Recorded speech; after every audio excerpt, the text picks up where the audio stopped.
পশ্চিমবঙ্গ রাজ্য সরকার পশ্চিমবঙ্গের যে মুসলিম আছে তাদের জন্য নতুন আইন করছে। সেখানে বলছে যদি কোনো কুরবানি দিতে হয়, পশু জবাই করতে হয়, তাহলে আপনাকে অবশ্যই পশুর বয়স হতে হবে 14 বছর, পশু হতে হবে রোগাক্রান্ত, সার্টিফিকেট থাকতে হবে যে পশুটি রোগাক্রান্ত, পশুটির বয়স 14 বছর। এবং সার্টিফিকেট দেবে কে? পঞ্চায়েতের প্রধান, পৌরসভার প্রধান অথবা ভেটেরিনারি সার্জেন্ট। মুসলিমদের কুরবানির যে নিয়ম আছে সেখানে কিন্তু একটা সুস্থ সবল পশু কুরবানি দিতে হয়।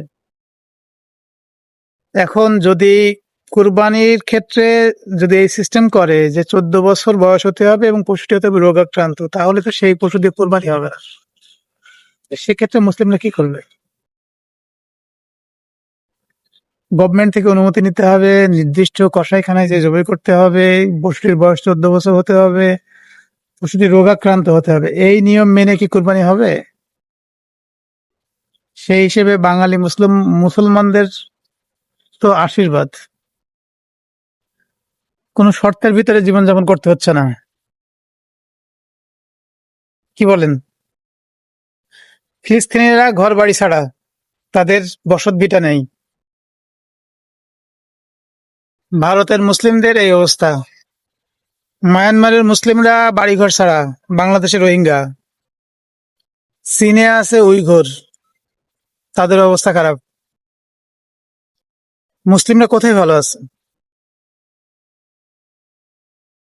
বলতে পারেন? যে যাই বলেন, এই জন্মদেশে আমরা এখনো ভালো আছি, অনেক ভালো আছে। আমরা যদি নিজেদেরকে একে অপরের প্রতি সৌহার্দ্যপূর্ণ আচরণ করতে পারি, নিজেদের প্রতি ভ্রাতৃত্ববোধ সৃষ্টি রাখতে পারি, ভালোবাসা সৃষ্টি রাখতে পারি, তাহলে অন্যান্য সমস্ত দেশের মুসলিমদের থেকে আমরা ভালো থাকবো।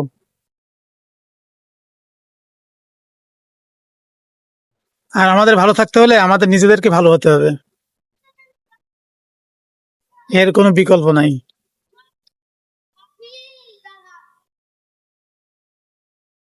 আমরা আমাদের ভিতরে ভিতরে যে দ্বন্দ্ব, মনস্তাত্ত্বিক দ্বন্দ্ব বলেন, রাজনৈতিক দ্বন্দ্ব বলেন, এই দ্বন্দ্ব যদি ভুলে কাঁধে কাঁধ মিলিয়ে এই দেশের উন্নতি করে, এই দেশের দুর্নীতিমুক্ত করে, এই দেশকে, তাহলে বিশ্ব মানচিত্রে এবং মুসলিমদের সর্বোচ্চ সিংহাসন হিসেবে প্রতিষ্ঠিত হবে একদিন।